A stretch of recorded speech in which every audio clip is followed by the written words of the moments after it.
Bismillahirrahmanirrahim. Assalamualaikum warahmatullahi wabarakatuh. Jadi, pertama-tama perkenalkan, nama saya Marcel Chandrawinata dengan NIM R1C124013. Jadi pada kesempatan kali ini saya akan mempresentasikan tugas PPT saya yang berjudul Mekanisme Pembentukan Batuan Sedimen Klastik. Nah, adapun tujuan saya untuk mempresentasikan tugas ini yaitu tidak lain dan tidak bukan untuk memenuhi tugas mata kuliah petrologi. Baik, di sini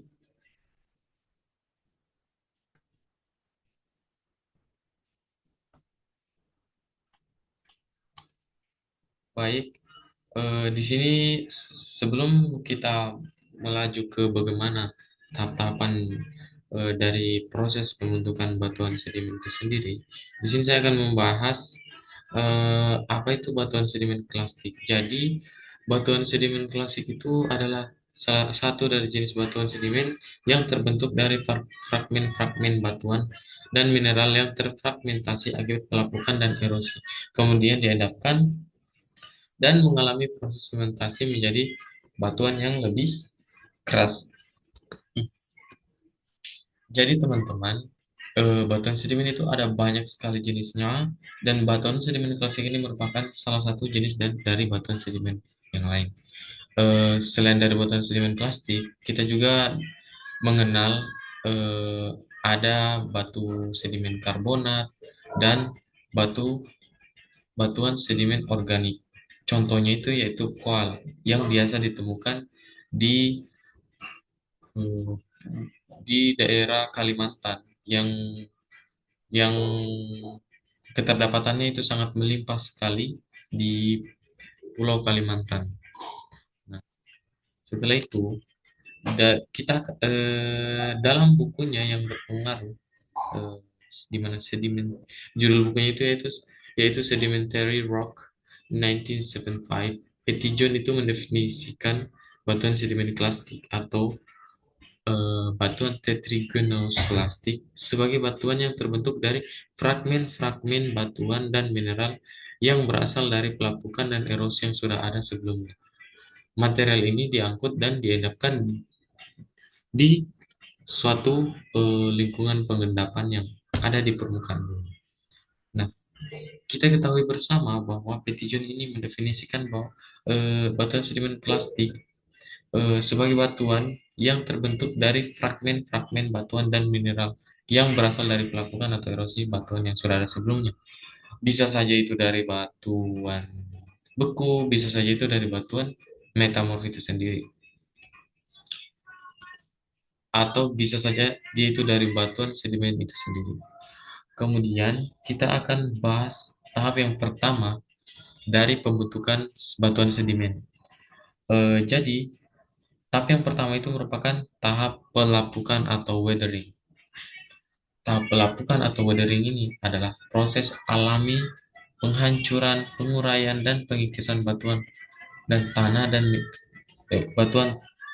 dan mineral di permukaan bumi saat masih berada di tempatnya atau in situ. Proses ini merupakan bagian fundamental dari siklus geologi yang mengubah batuan keras atau yang padat atau yang masif menjadi materi yang lebih kecil yang pada akhirnya dapat membentuk tanah atau menjadi material sedimen. Nah, setelah batuan tersebut mengalami pelapukan, ada tahap-tahap selanjutnya yaitu tahap erosi, di mana tahap erosi ini merupakan tahap atau proses geologis di mana material padatan bumi seperti tanah, batuan batuan mineral yang terkikis dan kemudian dipindahkan atau tertransportasi dari lokasi asalnya oleh agen alami. Agen utama penyebab erosi adalah seperti air yang dihasilkan oleh hujan atau yang mengalir di sungai atau gelombang laut. Kemudian ada angin dan ada es atau glacier dan gravitasi atau pergerakan massa. Jadi tahap-tahap dalam proses erosi ini saya rangkumkan menjadi tiga.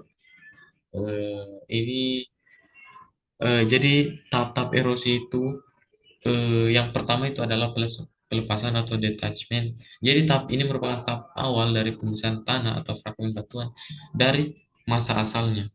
Nah, agen erosinya itu berupa tetesan air hujan yang jatuh, kemudian aliran air yang deras atau angin kencang dan memberikan energi kinetik yang cukup untuk melepaskan partikel-partikel tersebut dari permukaan. Kemudian yang kedua itu setelah mengalami pelepasan, tentunya ada yang namanya pengangkutan atau transportation. Agen ini juga agen masih sama seperti agen pada saat pelepasan, di mana medianya itu air, angin, es, dan gravitasi.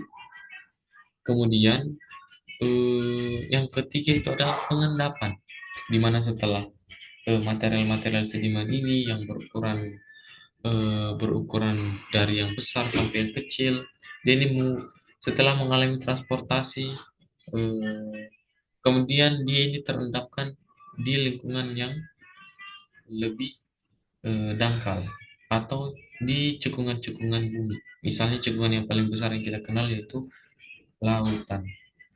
Kemudian setelah mengalami pengendapan, entah itu pengendapannya terjadi di dataran rendah seperti sungai, danau, muara atau cekungan laut.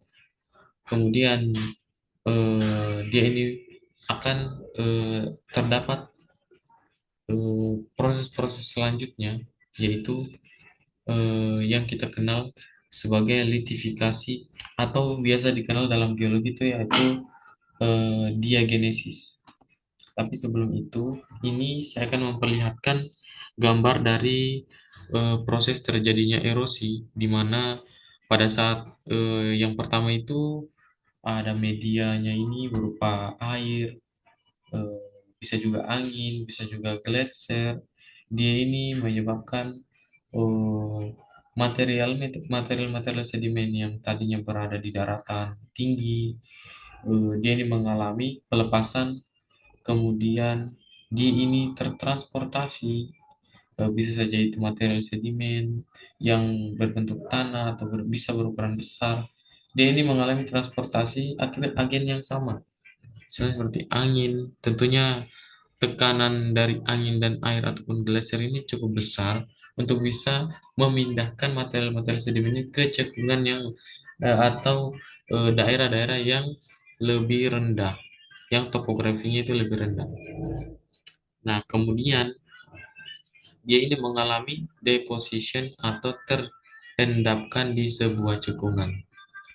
Bisa dilihat yang paling akhir itu yaitu strategy tree, di mana materi-materi sedimen terendapkan, kemudian akan mengalami tahap selanjutnya yang kita kenal sebagai diagenesis. Nah, diagenesis ini secara etimologi dia itu merupakan berasal dari bahasa Yunani. Dia itu merupakan berasal dari bahasa Yunani yang berarti yaitu litos yang berarti batu. Yang dimana proses ini berkaitan dengan proses sedimen eh, yang longgar seperti eh, pasir, lumpur, kerikil diubah menjadi batuan padat yang keras. Nah, litifikasi ini merupakan sebuah proses di mana eh,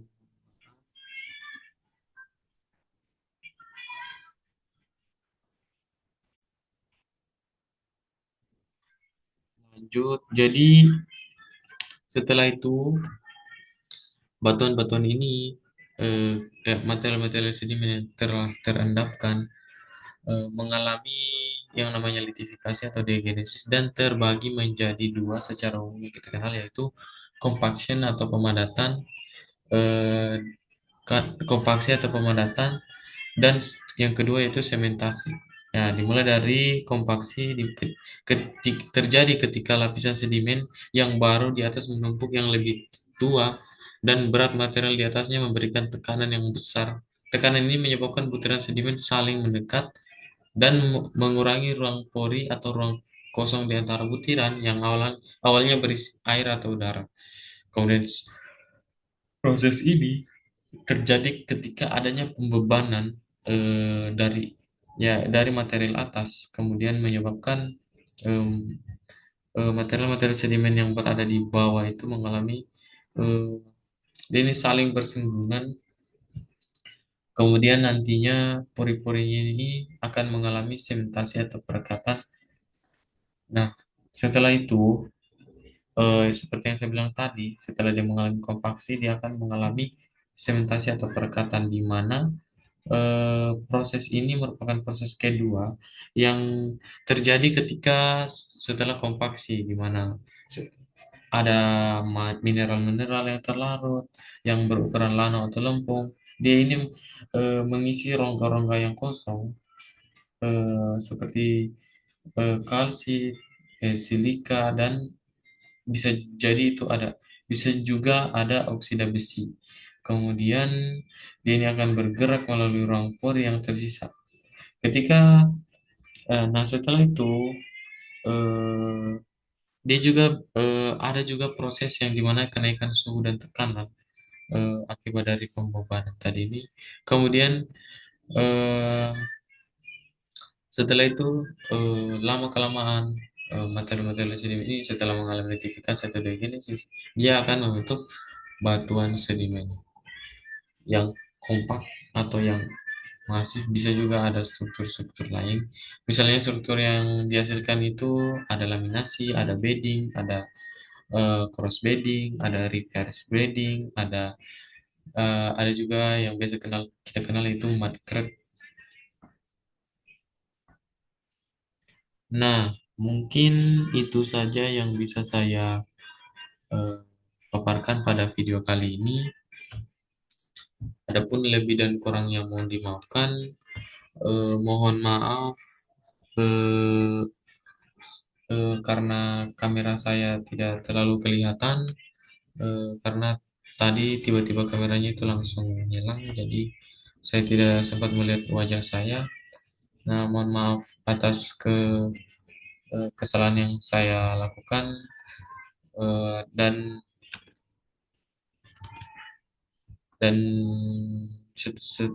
selesai sudah presentasi saya video kali ini. Eh, saya saya ucapkan banyak-banyak terima kasih, dan saya kiri wabillahi taufiq wal hidayah. Wassalamualaikum warahmatullahi taala wabarakatuh.